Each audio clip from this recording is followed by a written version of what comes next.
Do you wanna get groovy? Classique 21. Classic 21. Écoutez l'original. Hi. Well, amazing piece of work, this compilation. Put together, you did an incredible range of music. Were you yourself surprised when you realized that? Because I guess you don't listen to your own material and Genesis material all the time. So were you surprised by that? Yeah, I mean, I haven't heard it yet as a body of work, but no.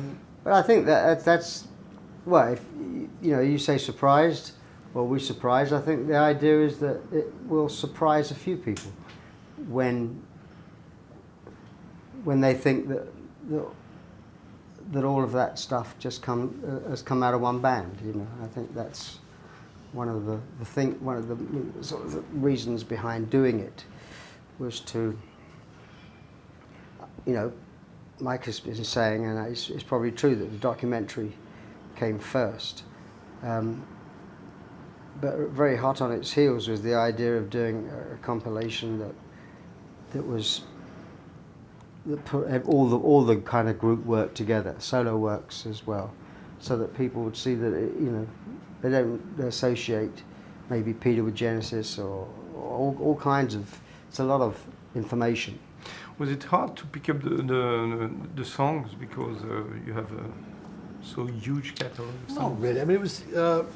I think Tony Banks, who's the keeper of the keys, I call him, started with the rough outline. It's fairly easy, the obvious choices, and obviously the solo tracks we chose ourselves. But there was no real. It was like a bit like if that long song's in, and those two can't be. It's more like a sort of option to choose the options you wanted, really. But it's a strong body of work because I think, as Phil said, people don't quite realise that it all came from this one band, And when you see a sort of a Biko alongside In the Air, alongside Invisible Touch, or alongside Living Years, you kind of go, this is a huge range of songwriting. There's some great songs there. Mm-hmm. In the 70s, Genesis was not at all a single-oriented band. You were, of course, an album band. Is that why you choose to put early material? Because maybe some people don't really know about those long songs. Well, I think it's the first time Supper's Ready been on, isn't it? Yeah. Yeah. Well, I think the idea was to surprise as many people with the differences. Of, the band that did this also did that. And it doesn't really matter probably to anybody but us, but I just think that a lot of people probably don't put certain things together. They don't even know that I play the drums. Some people who come to see my show used to say, "What's the second drum kit for?" Well, you play drums. It's like the Bill Wyman thing. I remember with the Stones. When he said that someone come up to him and said, "Oh, I go way back. How long have you been a Stones fan?" And the guy said, "Well, I've been a Stones fan for ages. Miss You, Emotional Rescue. And forgetting there was 30 years before that, I sometimes feel like we're in the same boat with that. Is everybody in the band was fine with the project and the collection of songs, of course? Yeah, very much so. I think it came at a nice time too. I think I think in a way, as the point that the TV thing came first. I mean, had that not happened, I'm sure we wouldn't have done the CD. It kind of makes sense of the whole thing, and it's nice. We sat together, the five of us, for a whole day chatting about it. And it's just nice, sort of having the memories of what happened, in a sense. Did you discover stuff that you didn't really know about solo material from other member of the band? I think we've always kept a pretty, good ear to the ground with regard to each other's solo things. So I don't know if it was as much a surprise, but the five of us in the same room was nice. That was something that has not happened. Well, actually, the last time it happened was 10 years ago when we actually, five of us sat in a room in Glasgow. Oh, no, yeah, of course, yeah. To discuss whether we were going to do a reunion tour or not. And Peter left with it still out, without still saying no or yes. And so when he left and Steve left, we just said, how about doing the three of us? And and we did that, and that's what was the 2007 tour. But other than that, you know, and meeting at Heathrow once. For a photograph, yeah. For a photograph. We hadn't really sat down and talked as a five of us, you know, so that was kind of good fun. Last April, I think Peter talked in the press about the possible reunion, but he was not sure. So I didn't hear that one. no, Yeah. I just read an article where maybe. Yeah. Well, I mean, this will either give him a bit of incentive, Or completely completely, you know, because we had lots of going backwards and forwards about covers and titles, and it was all good natured. There, you know, no one threatened to storm out of the room, but it did remind us all what it was like to be in a five-piece band again. But you know, it had its nice side. I don't know. I mean, I guess it's all, to me, it's, if Peter was to give the green light, it's, you know, I can't play the drums anymore like I used to. So it kind of, I don't believe it can happen. You know, and I don't want to go out there with another drummer and have two singers. And I mean, the idea is to do Genesis as it was. So I think it's just something that people will continue to talk about until one of us has popped off, you know. Yeah. Yeah, from the late 70s, of course, the band evolved a complete different kind of band, probably more pop-oriented band. Were you the two responsible for that? Yes, it's because he's here, isn't it? Because if I'm here, it would be mine. Now I'm getting blamed, yeah. You're getting blamed with it as well. I don't know, it's not really, it's the perception, the public see it that way. I don't quite buy it in the same way. I think my theory is that what happened is that, yeah, we did less long songs. We always did a long song per album, 50 minutes, you know, but what happened was that we had single success and TV came in. So suddenly MTV came in. So suddenly if you had a hit single, you were on every single restaurant, television, bar, gym. So the hit singles sort of overshadowed the album sometimes. Not live, but the way the public saw it in a sense. So we changed, but I don't feel we changed that much. Frankly, I think if you had the five guys from 1970 sitting in front of you now, everybody wanted to have a hit single. You know, it was everybody wanted to have a hit single. I mean, Genesis to Revelation is all about the guys, you know, Yeah. wanting a hit single. I mean, it wasn't a dirty word in those days. I mean, That's how it started, you know, the Who, the Small Faces, the Beatles, great songs, they were hit singles. It wasn't a bad word, hit singles, you know. yeah, And we always liked them. And it's all about the songs, you know. I mean, Supper's Ready is really, you know, 5 or 6 short songs thrown together, you know.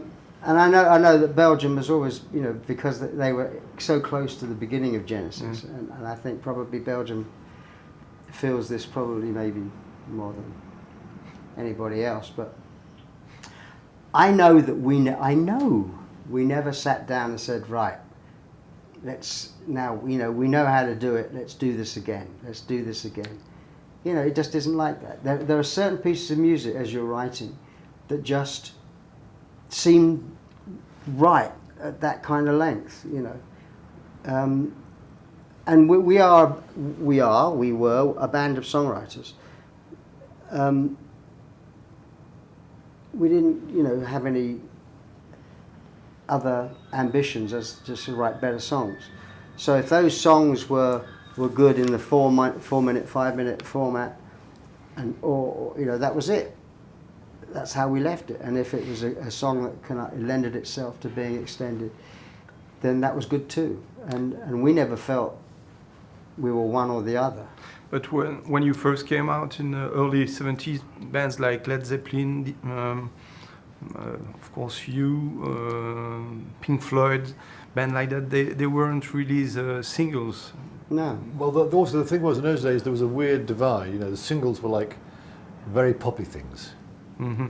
After the Beatles, that sort of, you know, Mud, Piccadilly Witch, those sort of bands. You know, you probably don't know about them, but Victor dodgy too there. yeah, but that's the whole point. It was very lightweight. You know what I mean? The Beatles and Who were great early singles. You know, and then this sort of rather schmaltzy sort of poppy thing came in. So the albums bands and singles bands. So you didn't really try singles market, but.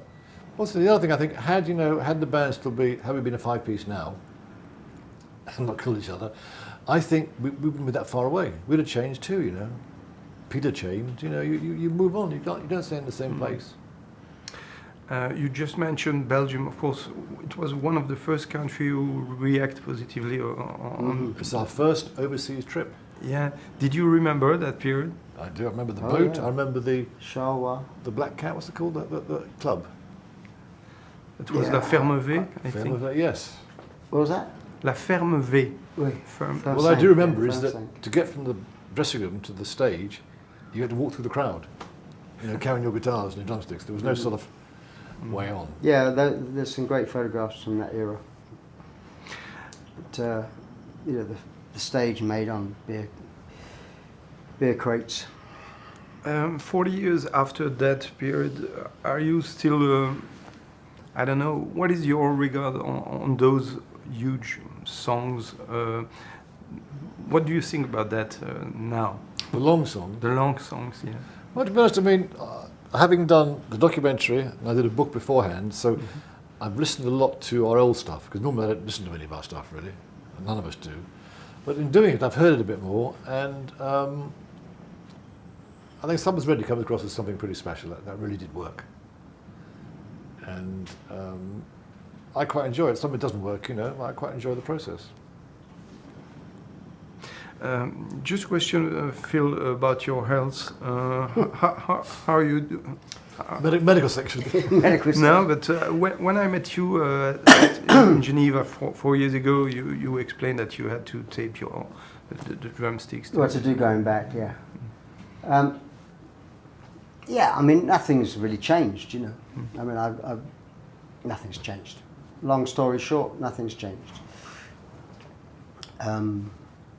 It's only this, you know. I mean, when one says health, one sort of thinks of other things, I suppose.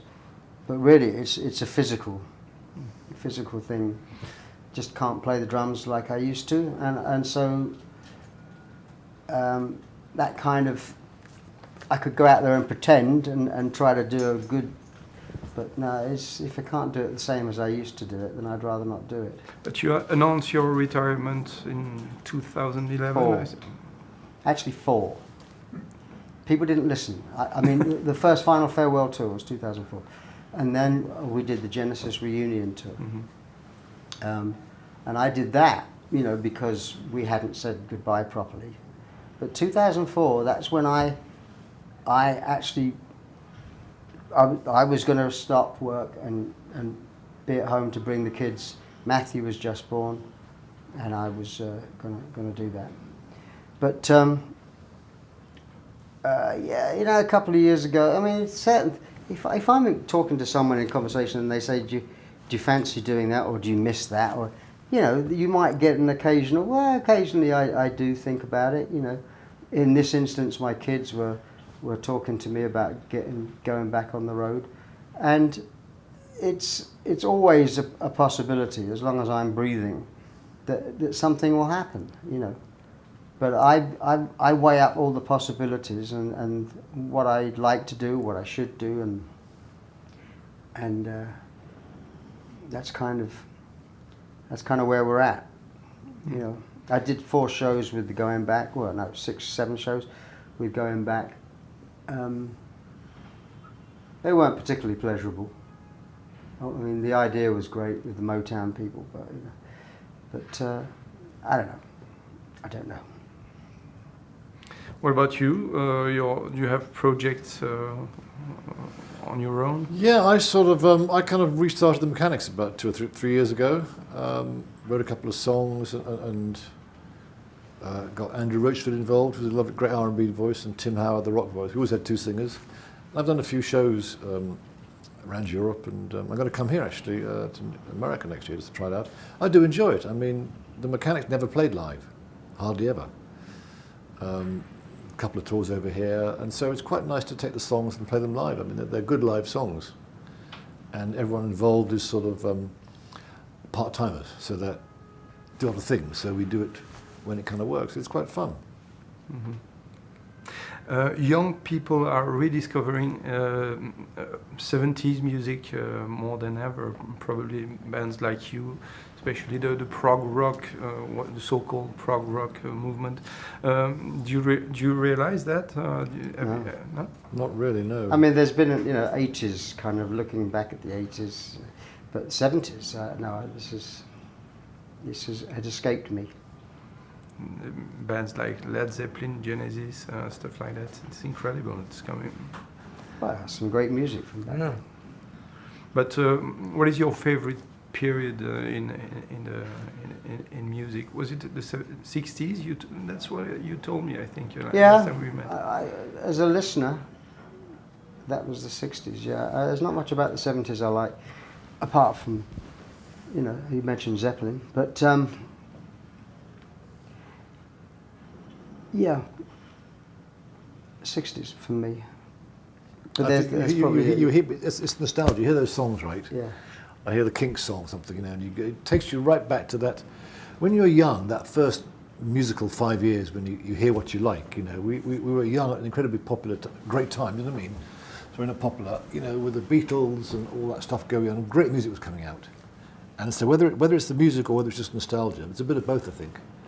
And I hear those songs now, it takes me right back to that time. Yeah, I mean, with the 60s, you're talking about the cream of it, the good stuff, because there's an awful lot of rubbish as well in the 60s. You were more into rhythm and blues also? Yeah, rhythm and blues, and... there was just so much, I mean, yeah. The Who, the Kinks, the Small Yardbirds. Faces, yeah. Cream, I mean, it's just great stuff. So yeah, but What kind of stuff do you listen to today? Do you buy records or download music or? I just steal it all. No, I don't. I don't listen a lot. I listen in the car a bit. My younger boy Harry is a sort of writer-producer, and he often runs things by me. I mean, there's nice stuff. I mean, I hear nice stuff out there. I like Ed Sheeran. I think he's great. I think England's having quite a nice time at the moment with writing. Some good writers in again. The Adele thing was a great moment when just, a voice and good songs and piano, the biggest album for a long time. So I sort of, there's stuff out there, but I don't listen an awful lot.